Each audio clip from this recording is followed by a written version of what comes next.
আপনাকে এটা বিশ্বাস রাখতে হবে যে আল্লাহর প্রতি ঈমান দৃঢ়তার সাথে রাখা এবং তৎসঙ্গে আপনাকে এই আকীদা এবং এই বিশ্বাসের মধ্যে আসা যে আমার আখিরাতে আমার আল্লাহ আমার রব এবং এই রবের পক্ষ থেকে আমার জিন্দেগি তৈরি হবে এবং আমার রবি আমাকে হিদায়াত দেবেন এবং তিনি আমাকে হেফাজত করবেন দুনিয়া এবং আখিরাতে।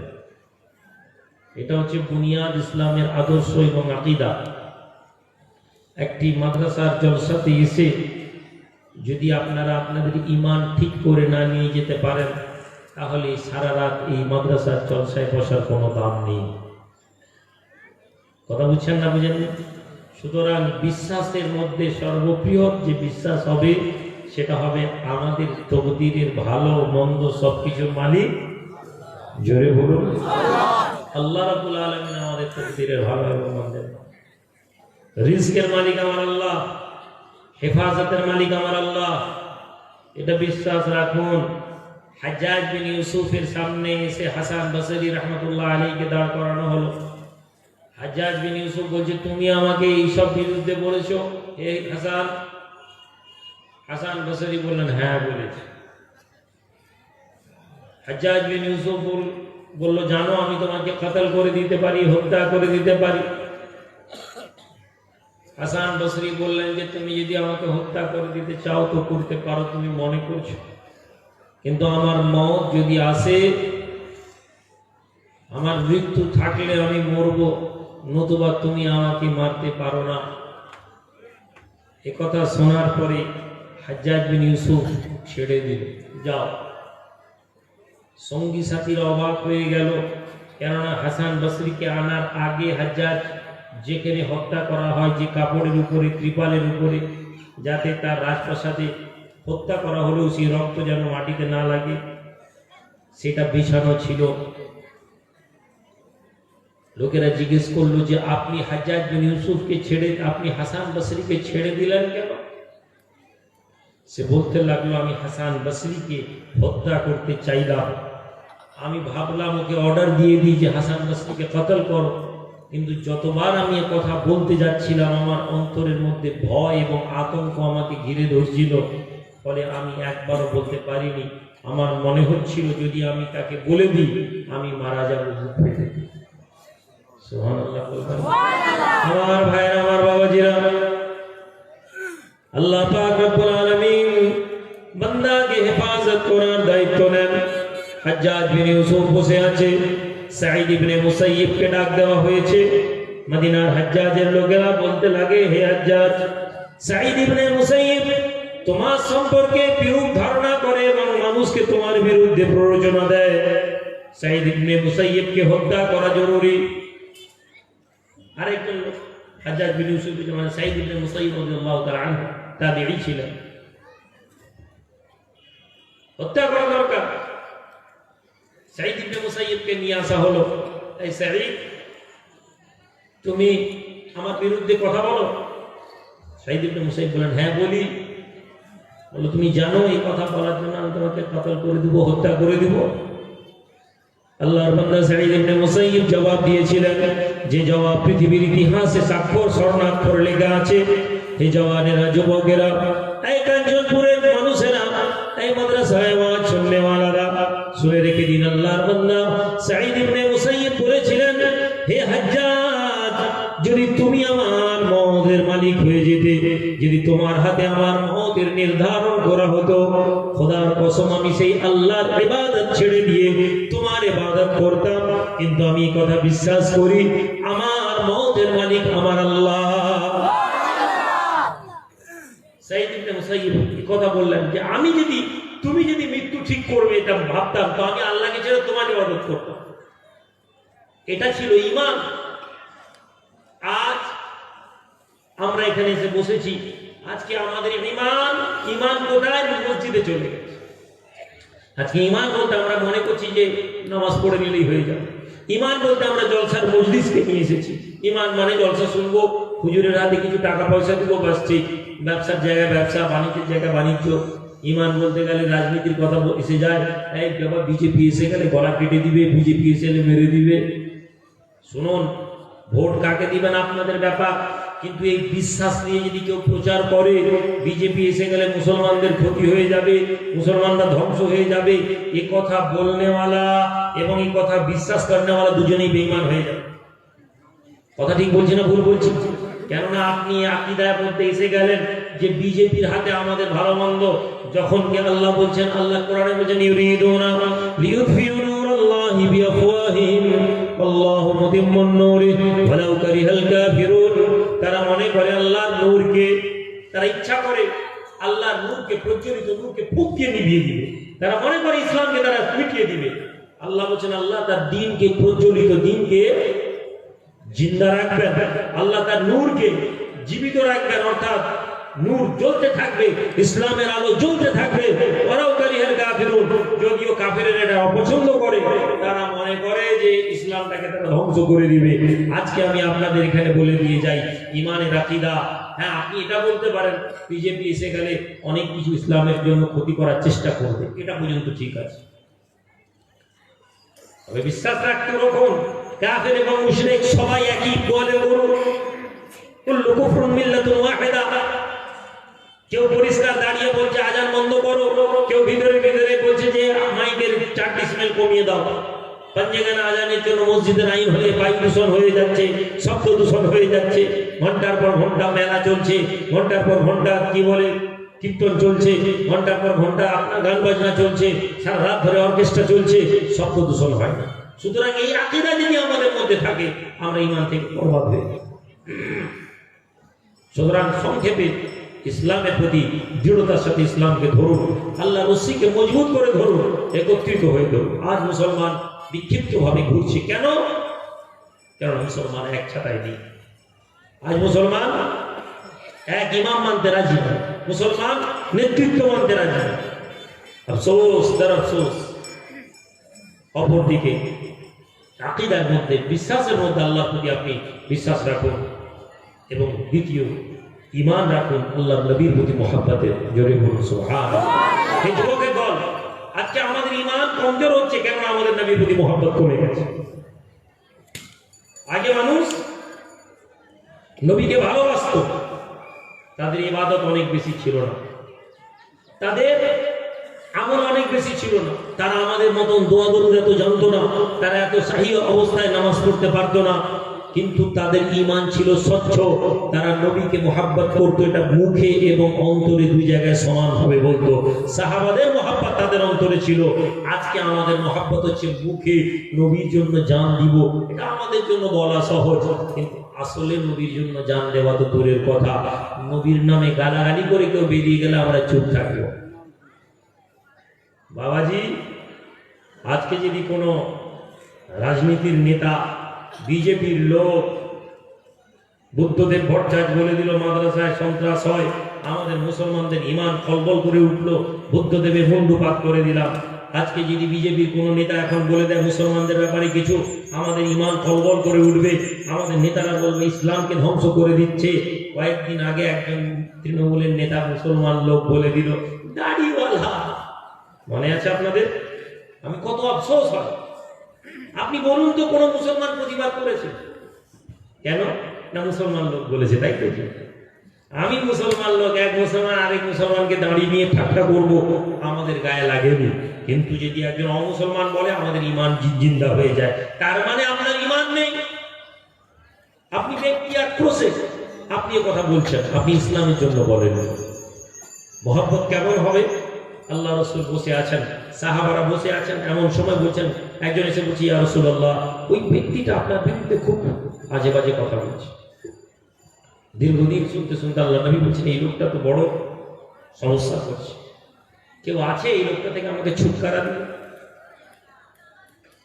একজন সাহাবী উঠলেন, উঠে বেরিয়ে চলে গেলেন। খুঁজে খুঁজে খুঁজে খুঁজে খুঁজে খুঁজে খুঁজে খুঁজে লোকটাকে পাচ্ছেন। বুখারীর মধ্যে, হাদিসের মধ্যে এসেছে,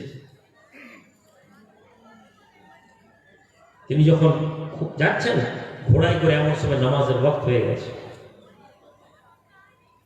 তিনি যখন দেখতে পাচ্ছেন ওই লোকটাকে, এমন অবস্থায় যদি ওই লোকটাকে ছেড়ে নামাজের জন্য দাঁড়ান, তাহলে ওই লোকটা তালেব ও মতলুব, ওই লোকটি বেরিয়ে পালিয়ে যাবে।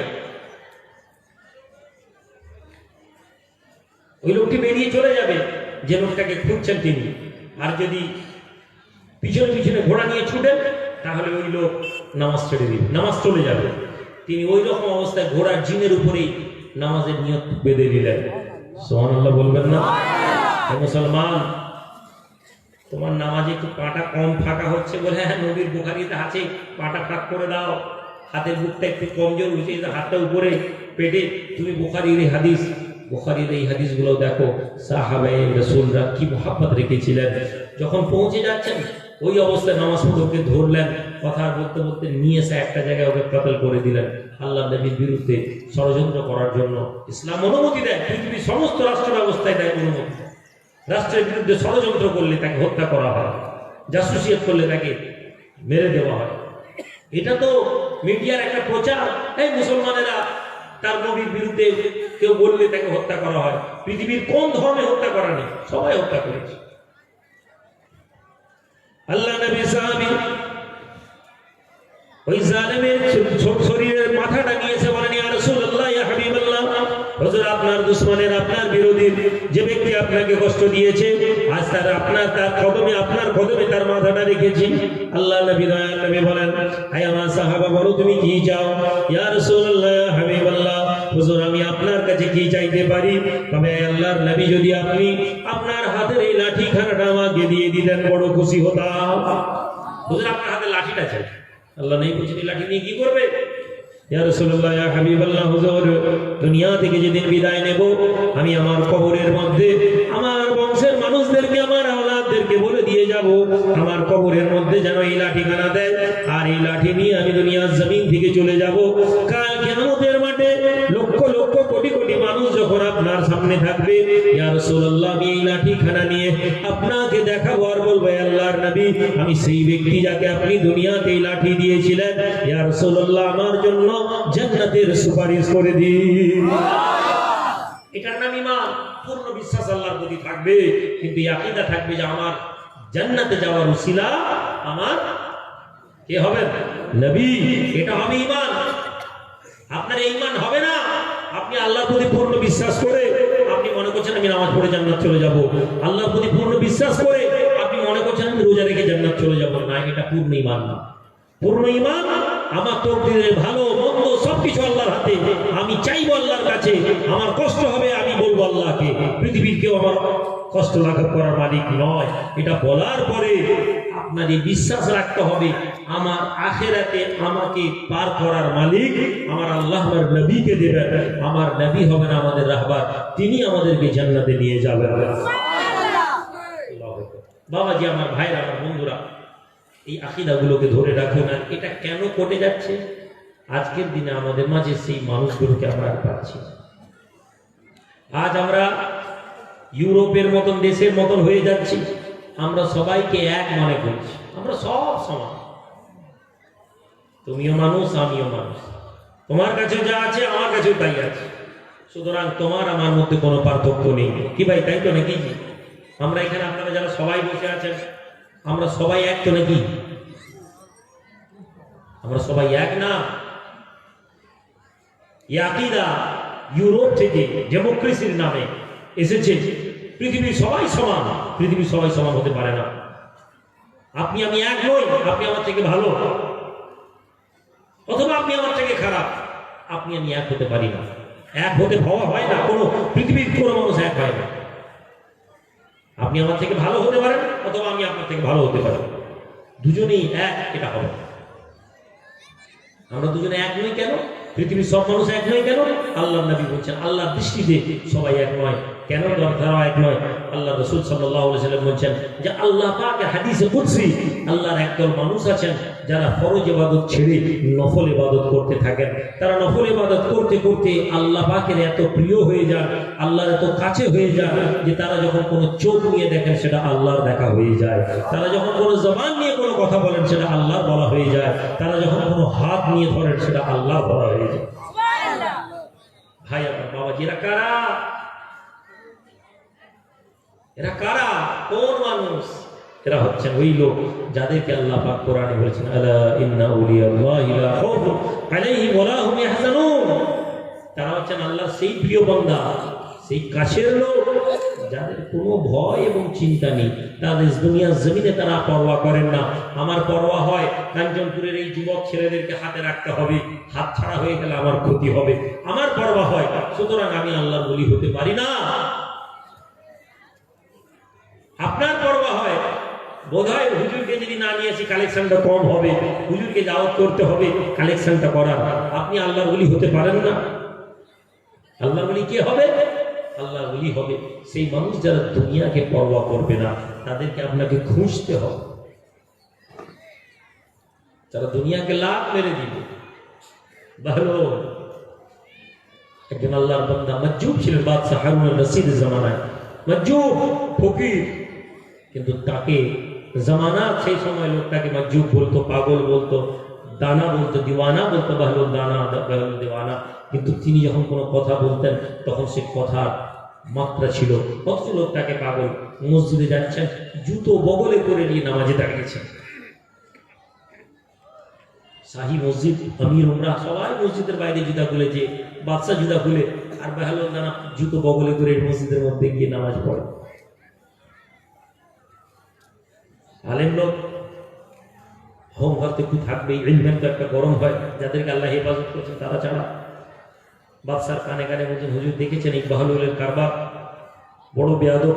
আল্লাহ ঘর মসজিদ এত পরিষ্কার পরিচ্ছন্ন, এখানে এই মায়না জুতা পকেটে নিয়ে ব্যাগ পকেটের মধ্যে দিয়েছে, নামাজ পড়তে দাঁড়াচ্ছে।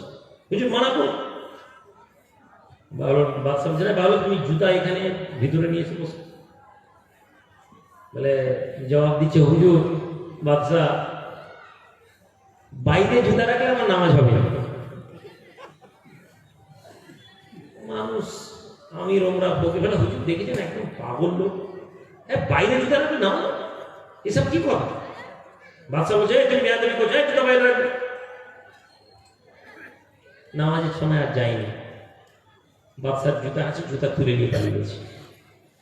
ওই ওই কুঁচ কুঁচ কুঁচ কুঁচ, পরের দিন আবার এসছে, আবার জুতা তুলে নিয়ে আবার পালিয়ে গেছে। আমির ওমরাকে জুতা নিয়ে চলে গেছে।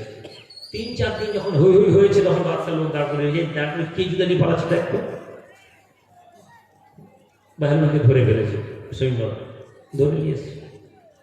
আল্লাহর বান্দা বাহলুল দানা বলে, বাদশা আমি আপনার সমস্ত জুতাগুলো ফেরত দিয়ে দিলাম, তবে একটা জবাব দিন তো, প্রথম দিন যখন জুতা হারিয়ে যায় আপনার মনের মধ্যে কোনো কথা হয়নি, দ্বিতীয় দিন যখন জুতা হারায় তখন আপনার মনের মধ্যে একবারও আসেনি, কিন্তু যখন তৃতীয় দিন আপনার জুতাটা চলে যায়, চতুর্থ দিন নামাজের মধ্যে দাঁড়িয়ে দাঁড়িয়ে আপনি বলুন তো আপনার জুতাটা কি কথা মনে পড়েনি? আচ্ছা চুপ। বাদশা বাদশা হলেও সত্য কথা বলতো, আমাদের মতো মিথ্যা না। বাদশা বলে, হ্যাঁ তা তো হতো। তাই আমার বাদশা, বাদশা হারুন আল রশিদ, আপনি জামানার সবচেয়ে বড় বাদশা, আপনার কোনো জুতার অভাব নেই, আপনি একজন বড় বাদশা লোক, আমির লোক, খলিফা মানুষ। যদি আপনি 3 দিন জুতা হারানোর কারণে মসজিদের নামাজের মধ্যে দাঁড়িয়ে দাঁড়িয়ে আল্লাহর সাথে কথা বলছেন, এমন অবস্থায় যদি আপনার নামাজের মধ্যে জুতার কথা বারবার আসে, আমি একজন ফকির মজ্জুব লোক, নামাজের মধ্যে যদি জুতাটা বাইরে রাখি আমার নামাজে কেমন করে ধ্যান আসবে? বাদশা চুপ করে, যাও চলে যাও। সুবহানাল্লাহ বলুন। এদের কথা আপনার আমার মতন এরা সোজা কথা বলে না, কিন্তু এদের বাঁকা কথার মধ্যেই অনেক জবাব থেকে যায়, এদের বাঁকা কথার মধ্যেই অনেক উত্তর থাকে। এই বাঁকা কথাগুলো শোনার এবং বোঝার জন্য সোহবত লাগে। বাগদাদ একজন আমির, খুব সুন্দর, তার বিবি বলেছে, আমার নামে একটা মসজিদ করে দাও, আমার নামে একটা মসজিদ করে দাও। তুমি বাদশার আমির না, তুমি আমার নামে একটা মসজিদ বানাতে পারো না? আমি কেন পারবো না? আমি মন্ত্রী রাজা, অবশ্যই পারবো, তাকে বানাও। মসজিদ ধাম ধুম করে একটা মসজিদ তৈরি হচ্ছে, বড় পর্দা। বাহলুল আসে আর প্রতিদিন বলে, ভাই কার মসজিদ? আমি বলছি, কি কার মসজিদ? আল্লাহর ঘরের মসজিদ। আল্লাহর মসজিদ? এটা কার নামে হচ্ছে? বলে আল্লাহর ঘরে, আল্লাহর নামে হচ্ছে। মসজিদ তসজিদ হয়েছে। যেদিন মসজিদ খোলা হবে, বাহলুল দিকে একটা বড় এতে সাইনবোর্ডে লিখেছে বাহলুল মসজিদ বলে টাঙিয়ে দিয়েছে। আমি এসে বিবির নাম সুন্দর করে নাম প্লেটে লেখা হয়েছে, সকালবেলা টাঙানো হবে, নামাজ পড়বে, আর এসে দেখে বাহলুল নিজের নামে টাঙিয়ে রেখে দিচ্ছে। দেখি আগুন, আমি এত লক্ষ লক্ষ টাকা খরচা করে মসজিদ করছি, বাহলুল নিজের নামে মসজিদ টাঙিয়ে দিয়েছে। বাদশার কাছে অভিযোগ। বাদশা ডেকে যায়, বাহলুল এটা কি ব্যাপার? তাহলে হুজুর কি হয়েছে? তাহলে তুমি এরকম করে মসজিদে টাঙিয়ে দিয়েছো নিজের নামে। বলে হুজুর আপনার এই মন্ত্রীকে জিজ্ঞেস করুন মসজিদ আল্লাহর জন্য করেছে না দুনিয়ার জন্য। বাদশা বলছে এই তুমি কিসের জন্য মসজিদ করেছো? বলে হুজুর আল্লাহর জন্য করেছে। তখন বলছে হুজুর যদি আল্লাহর জন্য করে থাকে তাহলে ওখানে কার নাম লেখা আছে ওরা তো মাথা খারাপ কেন? ও তো আল্লাহর জন্য করছে, ওর তো কাজ শেষ। এবার আমি লিখেছি আমি বুঝবো, আমার আল্লাহ বুঝবো। বাদশা চুপ। তারপরে বাহলুল বলছে মন্ত্রী বিবির জন্য মসজিদ খুললে ওই মসজিদ নামাজ হবে না। সুবহানাল্লাহ। এই কথা আমরা বড় বড় মসজিদ, আমি একজন লোককে চিনি, খুব আফসোস হয়, দরবারে যায়, আমি আফসোস হয় মসজিদে টাকা দিয়েছে বলে আমার বাপের নামে মসজিদে নামটা দিতে হবে। গ্রামের লোক বলছে না ভাই হবে না, তাহলে আমার টাকা ফেরত দিয়ে দাও। এমনও লোক আছে আমাদের সমাজে। আপনি বলুন তো, আজকাল আমরা এই সোহবত থেকে দূরে চলে যাচ্ছে বাবাজি। আল্লাহওয়ালা মানুষদের সোহবত থাকুন। বাদশা হারুন আল রশিদ তার বিবিকে নিয়ে রাস্তার দরিয়ার ধারে ঘুরছেন, এমন সময় দেখছেন যে একটা ঘর তৈরি করছে। বাহলুলকে জিজ্ঞেস করছে কি করছো? বাহলুল বলছে আমি জান্নাত তৈরি করছি। বাদশা হারুন আল রশিদ বলছে কি হবে জান্নাত? বলে বিক্রি করবো। আল্লাহর বান্দা বাদশা হারুন রশিদকে বলে এই বাহলুল একটা জান্নাত তৈরি করেছো, তুমি জান্নাতটা বিক্রি করবে, কি কারণে তুমি বিক্রি করবে আর কতই বা দাম? বাহলুল বলে ভাই জান্নাত বিক্রি করতে চাইছি কেননা আমার হাতে জান্নাত দেওয়া হয়েছে এবং আমি জান্নাতকে বিক্রি করব। আর একটা জান্নাতের জন্য 10 দিরহাম দাম। 10 দিরহাম দাম, আমার কাছে জান্নাত আছে বিক্রি করছি। 10 দিরহাম মানে অনেক টাকা। 1 দিরহামে একটা মানুষের 1 মাস সংসার চলতো, একটা সোনার স্বর্ণ মুদ্রা। 10টা ফকিরের জীবন চলে যাবে। বাদশা বলে পাগলা। পিছন থেকে রানী জুবাইদা বিবি যাচ্ছিল, বাদশা হারুন রশিদের বিবি। তিনি খাজানচিকে বলছেন এই 10 দিরহাম দিয়ে দাও বাহলুলকে। বলছে আমার জন্য এই জান্নাতটা দিয়ে দেয়। ভালো 10টা সোনার টাকা নিয়ে সামনে দাজলা নদীতে দুম করে উড়িয়ে ছিঁড়ে ফেলে দিল। পরে ঘরটা ভেঙে বলছে আল্লাহ জুবাইদার জন্য ঘর একটা জান্নাত। বাদশা বিবিকে দেখে বাদশা রাগ করছে, 10টা সোনার টাকা 10 জন গরিব মানুষকে দিলে 1 মাস ধরে খেত, ফকিরকে দিলে ফকির সব পানি দিয়ে ফেলে দিল, পয়সা দিল, সবাইকে একটা বাড়ির ঘর বানিয়ে বিক্রি করে দিল। আল্লাহ যখন যাকে সাহায্য করবে তখন কেউ তাকে হেদায়েত করবে। আল্লাহ যাকে হেদায়েত করবেন তাহলে আলহামদুলিল্লাহ কেউ তাকে ধ্বংস করতে পারবে। আর যা আল্লাহ যাকে ধ্বংস করবেন তাকে কেউ হেদায়েত করতে পারবে। চলে গেল। রাতের বেলা বাদশা হারুন রশিদ খাব দেখছি জান্নাতের মধ্যে ঘুরছে। আমি সংক্ষিপ্ত করছি, বেলা হয়ে গেছে। ঘুরছে কি ব্যাপার? ও জান্নাতের মধ্যে ঘুরতে ঘুরতে একটা বড় আলিশান বাড়ি দেখছি। আর বলছে এটা কার ঘর? বলছে এটা হচ্ছে রানী জুবাইদার মহল, লেখা আছে মাহরে জুবাইদা। বাদশা হারুন রশিদ এটা তো আমার বিবির ঘর। ঢুকতে গেছে, ফেরেশতা আটকে যায়, কোথায় যাচ্ছ? বলছে যে এটা আমার বিবির ঘর। ফেরেশতা বলছে এটা জান্নাত, এখানে কেউ কারো নাই, আমল করে কামাতে হয়, জান্নাত কামাতে হয়, যাও। বলে একটা ধাক্কা মেরেছে, বিছানে চোখ খুলে গেছে। মুয়াজ্জিন আযান দিচ্ছে হাইয়া আলাস সালাহ। বাদশা হারুন রশিদ তাড়াতাড়ি উঠে গিয়ে নামাজের জন্য দাঁড়িয়ে যান। ফজরের নামাজ পড়ে দিয়ে বাদশা হারুন রশিদ একা একা মানুষকে নিয়ে বেরিয়ে যান। যদি দাজলা নদীর ধারে ফোক আপ করছে, কোথায়? বাহলুল। আল্লাহ বাহলুলকে যেন দেখতে পাই, মনের মধ্যে আকাঙ্ক্ষা হচ্ছে যেন বাহলুলকে দেখতে পাই, বাহলুলের মধ্যে যেন দেখা পেয়ে যাই। এমন সময় দেখে দরিয়ার ধারে ফাঁক ফকির বাহলুল রানা বসে বসে বসে বসে বানিয়ে দিয়ে ঘর করে। ও ফকির, ও বাহলুল কি তৈরি করো বাবা? বাদশা হারুন রশিদের দিকে মুখটা না তুলে বাহলুল বলতে লাগে বাদশা জান্নাত তৈরি করছি। কি হবে বাহলুল? জান্নাতকে আমি বিক্রি করব। বাহলুল জান্নাতকে বিক্রি করবে, জান্নাতের দাম কত? বাহলুল মুখটা না তুলে জবাব দেয় 100 দিরহাম। 100 দিরহাম। কালকে 10 দিরহাম ছিল, আজকে 100 দিরহাম। বাদশা গেছে মাথা করে, 100 দিরহাম এত টাকা কি হবে? কালকে তুমি 10 দিরহামে দিচ্ছ। জবাব আসে বাহলুল, বাহলুলের মুখ থেকে জবাব বেরায়, বাদশা শুনে নাও আল্লাহর সাথে মুআমালাতের বিষয়। কালকে যে মানুষ এই জান্নাতটা কিনেছিল না দেখে না চোখে বিশ্বাস করে কিনেছে, আর আজকে যে কিনতে এসেছে সে দেখে কিনতে এসেছে, এই জন্য এর দাম বেড়ে গিয়েছে। ভাই আমার, আল্লাহওয়ালাদের প্রতি আত্মবিশ্বাস পূর্ণতার সাথে থাকতে হবে। আল্লাহওয়ালাকে বেচেলেন যে চেলেন, নামাজি হতে হবে, নেক লোক হতে হবে, শরিয়ত থাকতে হবে, চোখ বন্ধ করে ভরসা করবে। বেশরিয়তি লোক নামাজ রোজা নেই, হারাম কাজ করে, এমন কোনো কথা বলে যেটার দ্বারা শরীয়ত আঘাতপ্রাপ্ত হবে। মসজিদ ফকিরদের দ্বারা শরীয়ত কখনো আঘাতপ্রাপ্ত হয়নি। কোনো মসজিদ দেখবেন না মদ খাচ্ছে বসে বসে খাইবে, কোনো মসজিদকে দেখবেন না মেয়ে দিয়ে ঘুরছে, আপনি দেখবেন না। যারা আল্লাহওয়ালা হাকিকাতেন আল্লাহওয়ালা হয় তারা শরিয়তকে ধ্বংস করে না, কেননা শরিয়তকে আল্লাহ প্রতিষ্ঠিত করেছেন, ইসলামকে আল্লাহ প্রতিষ্ঠিত করেছেন। এই জন্য আমেল আমালদার ইমান আলেম, যে এই জন্য আল্লাহ আলেমের সম্মান দিয়েছে। একটা আলেম 100টা আবেদের থেকে গুরুত্বপূর্ণ। কেন? একজন আলেম শরিয়তকে প্রতিষ্ঠিত রাখে। এই মজলিস আলেম ছাড়া কখনো তৈরি হতো না, এই জন্য আল্লাহ দরবারে আলেমের সম্মান আছে। আর যারা আবেদ আরেফ বিল্লাহ, এরা শরিয়তের ঊর্ধ্বে, এদেরকে আমরা শরিয়ত দ্বারা যাচাই করতে যাব না। কিন্তু এটাও ঠিক, এরা কখনো শরিয়তের জন্য ক্ষতিকারক নয়, এরা শরিয়তকে ধ্বংস করেন না। এদের মুখ থেকে কিছু কথা বেরায় যেটা আলেমদের বুঝের বাইরে, ফলে কোনো কোনো আলেম পথভ্রষ্ট হয়ে যায়, কোনো কোনো আলেম এদের বিরুদ্ধে কথা বলে ফেলেন। কিন্তু এটা ব্যতিক্রমী। যখন আপনার মনাব ইমাম গজ্জালী রাহমাতুল্লাহ আলাইহি এই জন্য বলেছেন যে এরকম ধরনের আলেমদের উচিত হবে এরকম ধরনের মসজিদরা যেন সমাজে না থাকে। ভাই, আমি আপনাদের কাছে আলোচনা দীর্ঘায়িত করব না। ইলম যেমন প্রয়োজন, তার সাথে সাথে আমলটা আমাদের দরকার।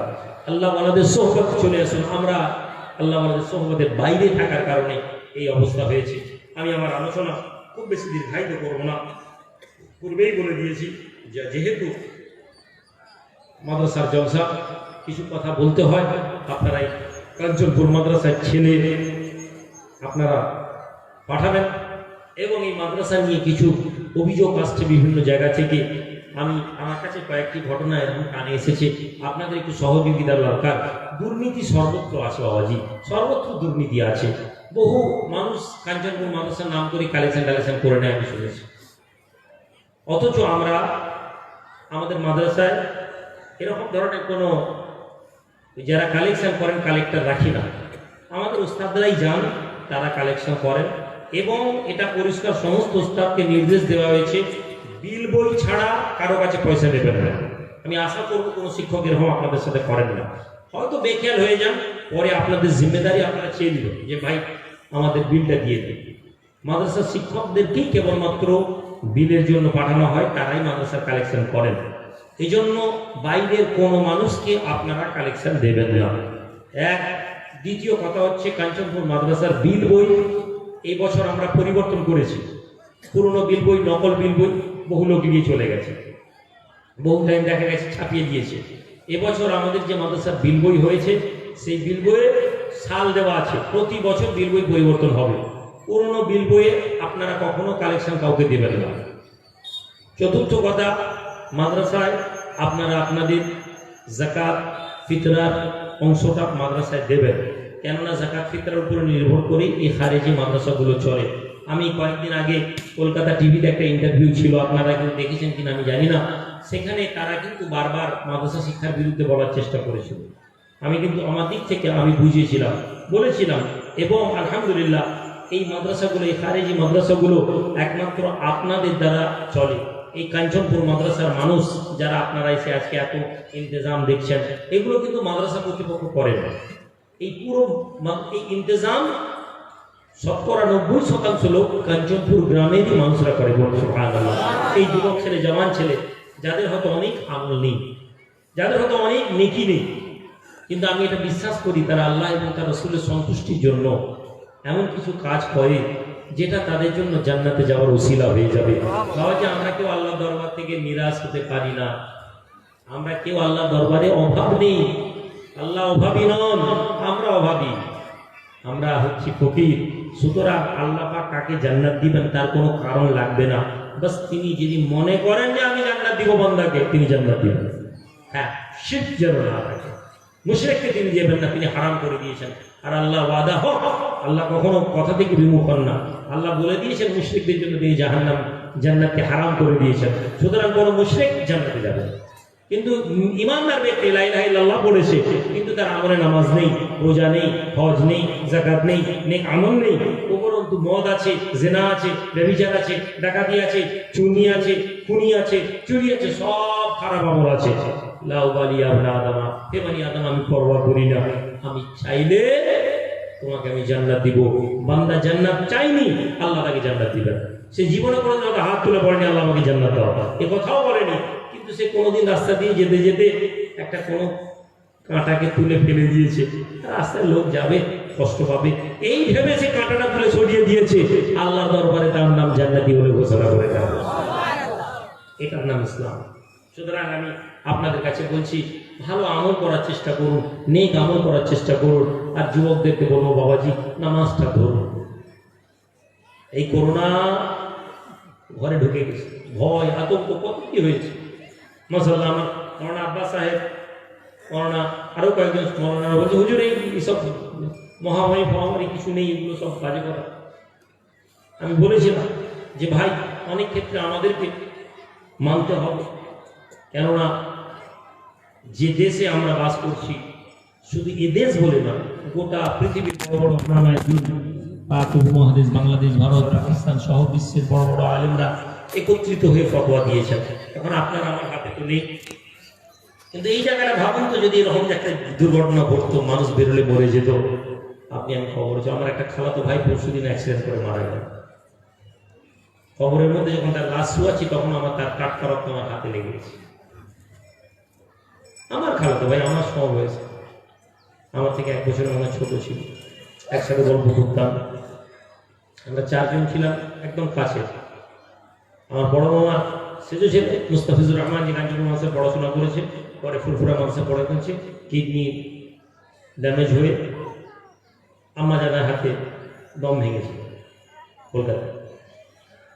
এই খালাতো ভাই এও প্রতাপপুর শরীফে এলো, আমার সাথে কথা বলে আমারই একটা দাওয়াতে যাচ্ছে। বললাম যে কোথায় আছে, বলে আমার এই কোথায় জলসা আছে। আমি বললাম, আমার কাছে 3টা জলসা, আমি তো একটা প্রোগ্রাম আছে, তুমি যাবে একটা জলসা? বলে হ্যাঁ ভাই যাবো। তাহলে তুমি চলে যাও, গিয়ে আমার জলসাটা করে দাও। আমি জলসা কমিটিকে বলে দিলাম, আমার খালাতো ভাই যাবে, দেখে দিবে। দেখুন আল্লাহর ইচ্ছা, অ্যাক্সিডেন্ট করে গেল, শহীদ হয়ে গেল, রক্তক্ষরণে মৃত্যু, শাহাদাতের মত। আহমদুল্লাহ হুজুরুল্লাহ রহমতুল্লাহ আলাইহি পড়ে আমার মনে হতো যে আহমদুল্লাহ হুজুরের নাতি হিসাবে আমার মনে হয় হুজুরের খুব কাছের। কিন্তু দেখা গেল যে আহমদুল্লাহ হুজুরুল্লাহ নাতি হিসেবে যোগ্য নাতি আমার এই ভাইটি দুনিয়া থেকে চলে গেল। যেভাবে নানা দুনিয়া থেকে বিদায় নিয়েছেন, ঠিক সেইভাবেই সামনে গাড়িতে বসে অ্যাক্সিডেন্টে মারা গেল, আর পিছনে খাদেমটাও দুনিয়া থেকে ছেড়ে চলে গেল। আফসোস হবে, কিন্তু আপনি বলুন তো, তার মৃত্যুটা কত ভালো হলো। দিনের দাওয়াত দিতে গিয়েছিল, সে তো পয়সার জন্য যায়নি, সে তো অর্থের জন্য যায়নি। শবে মেরাজের রাত, জুমার রাত, সুবহানাল্লাহ বলুন। বাবাজি, আমি এ কথা বলছি না, কিন্তু এটা মাথায় রাখবেন, আমাদের মতো মানুষ কোথায় ঘুরে পড়ে থাকবে কেউ জানে না। আমাদের যা আমল, আমার মনে হয় না যদি আল্লাহর রহম না থাকে, আমাদের মৃত্যু যে কিভাবে হবে আল্লাহ বেহেতর জানে। তাই বাবাজি, এই পীরজাদারা যারা দিনের পর দিন, রাতের পর রাত, হ্যাঁ হয়তো পয়সা নেয়, এটা একটা কারণ, কিন্তু আপনি বলুন তো, শুধু পয়সা না, শুধু পয়সার জন্য আপনাদের কাছে ছুটি, এরকম মনে হলে এটা ভুল হবে। শুধু পয়সা, ঘর বাচ্চা ছুটে রাতের পর রাত ছুটে বেড়াচ্ছে, কোনো এক জায়গায় রাতে মজলিসে দাঁড়িয়ে দাঁড়িয়ে আপনি মনে করছেন কেঁদে কেঁদে ওয়াজ করছে, কিন্তু আল্লাহর জন্যই হয়তো 2 ফোঁটা চোখের পানি বেরিয়ে যায়। সুতরাং এদের প্রতি খারাপ ধারণা রাখবেন না, এদের প্রতি ভালো ধারণা রাখুন। আপনি আমি সমালোচনা করতে করতে আমাদের জীবন শেষ হয়ে যাবে, এরা আল্লাহর ঘরে পৌঁছে যাবে, আল্লাহ তাআলার ঘরে পৌঁছে যাবে। আমার ভাইটা দুনিয়া থেকে চলে গেল, মুস্তাক চলে গেল, মুস্তাফিজুর রহমান, আবুল বসর চলে গেল, একদিন আমরাও চলে যাব, আমিও চলে যাব। চলে যাওয়াটা কোনো দুঃখ নেই, দুঃখ হচ্ছে যে আল্লাহ কিভাবে নেবে।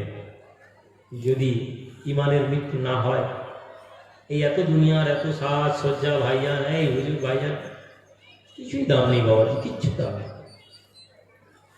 কোনো জঙ্গলের পিছনে না, বিমান জঙ্গলে পড়ে থাক, কিন্তু যদি ইমানের মত হয়ে যায়, এটাই অনেক।